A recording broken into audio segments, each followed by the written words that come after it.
Hello বন্ধুরা, সবাইকে আমার নমস্কার। আপনাদের সবাইকে স্বাগতম আমার নতুন আরেকটি রেসিপি দেখার জন্য।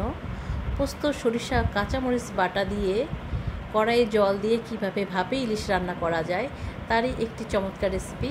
খুব ঝটপট তৈরি করা যায় এবং খেতেও অসাধারণ। বন্ধুরা, একবার ট্রাই করে দেখতে পারেন। তো রেসিপিতে চলে যাই। রেসিপিতে প্রথমে আমাদের কি করতে হবে, আগের থেকে এই মশলাটা আমাদের বেটে নিতে হবে। তারপর একটি টিফিন কারি বক্স নিব, সেখানে মাছগুলোকে নিব, হলুদ লবণ দিয়ে মেখে রেখেছি আগেই মাছগুলোকে।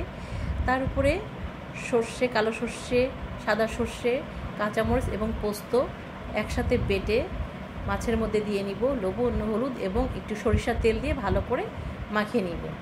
ভালো করে মাখিয়ে নিয়ে একটু পরিমাণ মতো সামান্য জল দিব। আপনারা যদি জলের পরিমাণ বা ঝোলটা একটু বেশি খেতে চান তাহলে অবশ্যই একটু জল বেশি দিবেন, নয়তো আমার মতো একটু কমই দিবেন। এরপর কাঁচামরিচ দিয়ে ফুটন্ত গরম জলে কড়াই এভাবে বসে ঢাকিয়ে রাখবো। এভাবে 20 মিনিট জাল দেওয়ার পর মাছটাকে উঠিয়ে নিয়ে ঠান্ডা করা পর্যন্ত অপেক্ষায় থাকবো। ঠান্ডা হওয়ার পর এভাবে পরিবেশন করে খেয়ে দেখবেন।